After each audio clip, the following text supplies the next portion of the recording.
Assalamualaikum, selamat pagi anak-anak. Waalaikumsalam, pagi Bu. Ibu izin duduk dulu ya. Ya.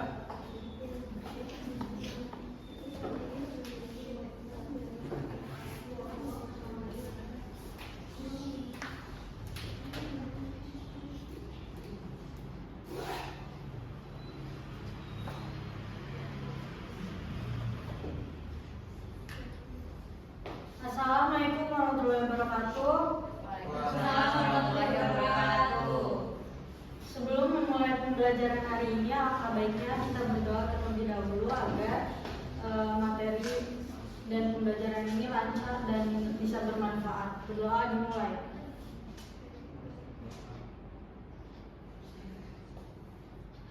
Berdoa selesai. Sebelumnya Ibu akan presensi ya, yang namanya dipanggil, harap jawab hadir.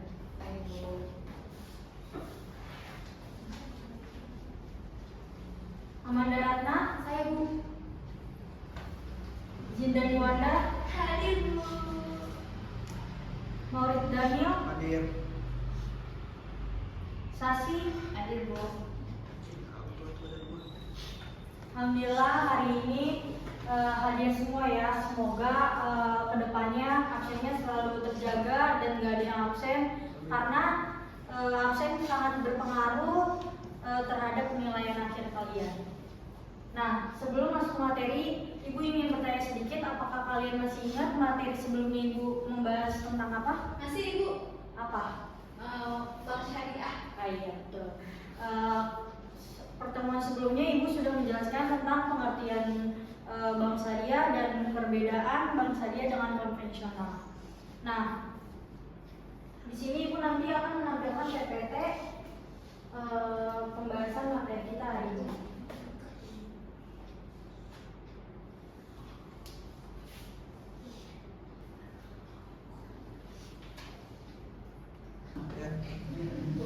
Nah, sebelum Ibu masuk ke materi lebih dalam tentang perbankan syariah, kemarin Ibu sudah membahas sedikit tentang perbedaan bank syariah dengan bank konvensional.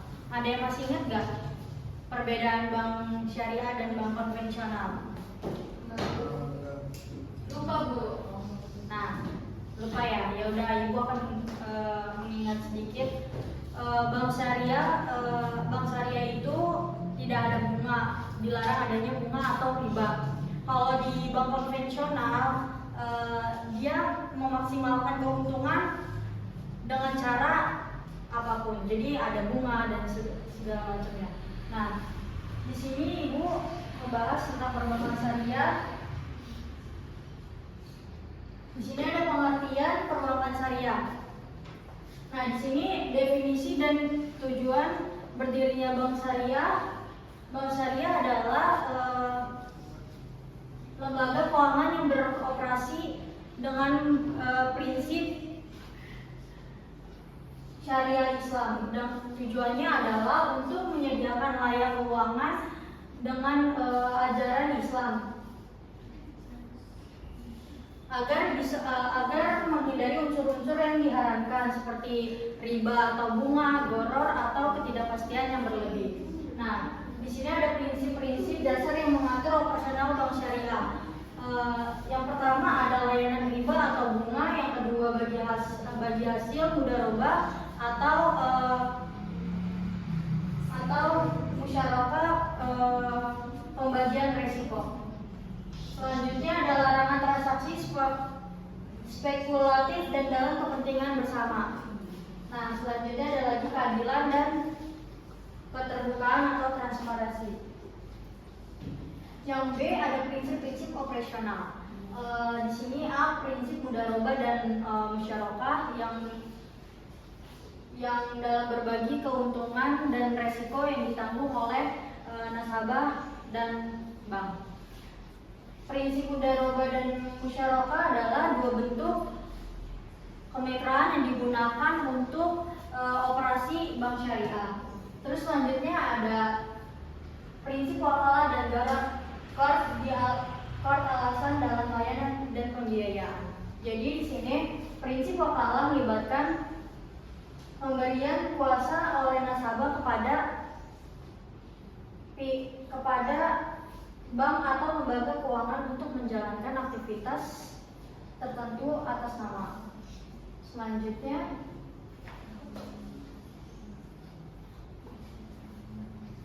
nah di sini C, perbandingan perbankan syariah dan perbankan konvensional.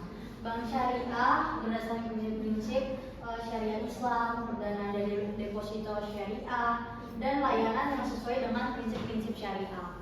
Kalau bank syariah ini untuk kita nanti berinvestasi dengan bank syariah tidak adanya bunga. Kalau misalnya di bank konvensional bedanya dengan menggunakan bunga, dana dari deposito konvensional dan beragam produk termasuk pinjaman dan investasi dengan bunga. Next. Nah, D, produk-produk dan layanan bank syariah. Produk-produk dan layanan bank syariah di sini ada kayak tabungan syariah, pembiayaan mudharabah, pembiayaan murabahah, dan musyarakah, ijarah atau sewa pembiayaan, dan tafakul, asuransi syariah, dan investasi syariah. Next. Nah, yang E, akuntansi dan laporan keuangan. A, prinsip-prinsip akuntansi yang digunakan dalam bank syariah ada prinsip keadilan dan transparansi, kedua prinsip keabsahan dan transaksi, tiga prinsip berbagai keuntungan dan resiko.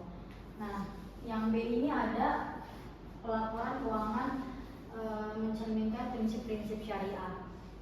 Di sini yang pertama ada pengungkapan transaksi syariah, dan kedua ada pengungkapan pendapatan dan biaya yang sesuai. Next. Nah, di sini F, bank syariah harus selalu mengacu pada 4 prinsip berikut ini.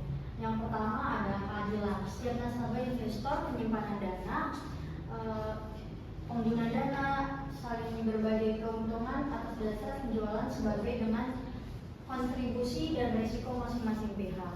Terus yang kedua ada kemitraan, yaitu posisi antara nasabah, investor, pengguna dana saling sejajar sebagai antara usaha yang sinergi untuk memperoleh keuntungan. Jadi yang ketiga ada transparansi, yaitu laporan keuangan diberikan oleh lembaga keuangan syariah secara terbuka dan kesinambungan agar nasabah investor dapat mengetahui kondisi dananya sendiri. Yang terakhir ada universal, yaitu masing-masing pihak tidak membedakan antara suku, agama, ras, dan golongan dalam masyarakat sesuai dengan prinsip Islam. Next. Nah, di sini kesimpulannya, perbankan syariah menawarkan alternatif keuangan yang berbeda dari perbankan konvensional dengan melandaskan pada prinsip-prinsip Islam. Nah, terus menghindari riba dan mendorong investasi yang perbankan syariah memiliki peran penting dalam membangun usaha ekonomi yang berkelanjutan dan etis. Nah, sampai sini ada yang ingin ditanyakan? Gak ada, Bu. Nah, di sini Bu ingin bertanya, apakah di antara kalian ada yang ingin membuka usaha atau pengen jadi pengusaha? Saya Bu. Oh iya, kamu buka usaha di bidang apa? Mungkin bidang fashion sih, Bu. Fashion ya, baju atau hijab gitu ya. Nah, terus yang lainnya? Saya Bu. Oh, kamu. Saya pengen di bidang makanan. Oh, makanan. Mungkin kayak makan makanan yang jajan-jajanan gitu ya. Iya. Nah, di sini Ibu pengen ngasih tahu kalau misalnya kalian pengen buka usaha, ada sistem pinjaman di bank konvensional dan di bank syariah. Kalau misalnya di bank konvensional, sistem pinjamannya itu dia wajib membayar bunga.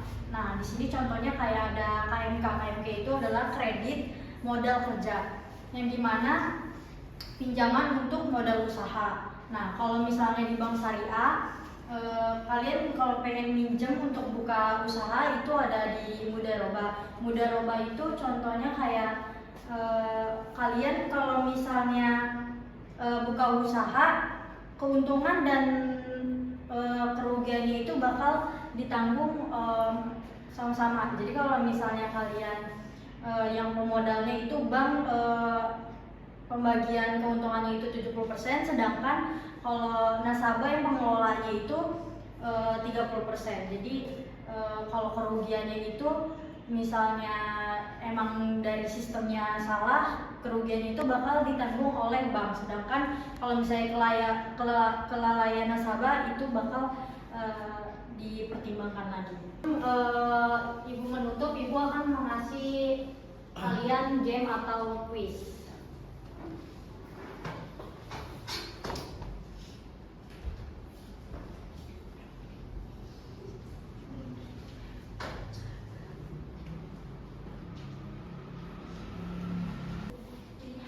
Nah, ini kuis pertama, ada waktunya. Ada yang ingin menjawab? Ada yang bisa menjawab? Saya Bu. Iya, boleh maju. Mau kunci? Mau. Pengacara negara memberikan pembiayaan untuk saya berkenan.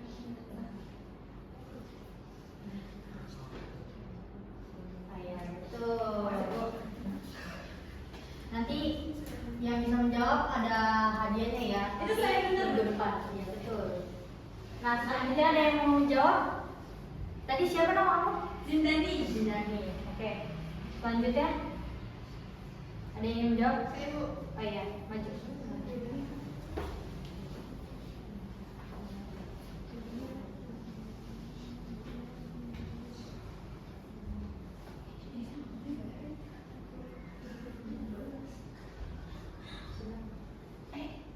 Ya, salah jawabannya ya benar. Oke, tadi namanya siapa? Bisa Bu. Nisa, oke.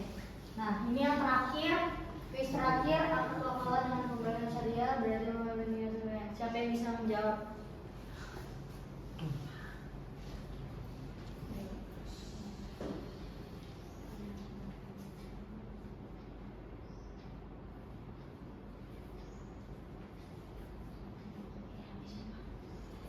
Nah, benar. Namanya siapa?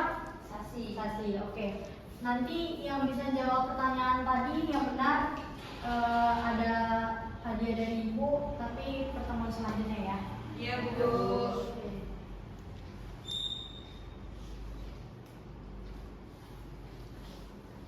Nah, sebelum ibu tutup pembelajaran hari ini, ibu akan ngasih tugas untuk kalian, pembagian kelompok. Tugasnya itu analisis atau kasus perbankan syariah dengan konvensional. Nah, yang sebelah kiri maunya perbankan syariah atau konvensional? Syariah. Syariah. Nah, yang sebelah kiri kan syariah dan yang sebelah kanan konvensional. Ada yang paham? Sudah paham? Sudah Bu. Sudah. Nah, tugasnya ini nanti berbentuk PPT. Kumpulin ke ibu. Nah, pertemuan selanjutnya kita bakal bahas bareng-bareng. Oke. Sekian dari ibu, materi hari ini akan ibu tutup, pembelajaran ini akan ibu tutup. Kurang lebihnya mohon maaf. Assalamualaikum warahmatullahi wabarakatuh. Waalaikumsalam warahmatullahi wabarakatuh.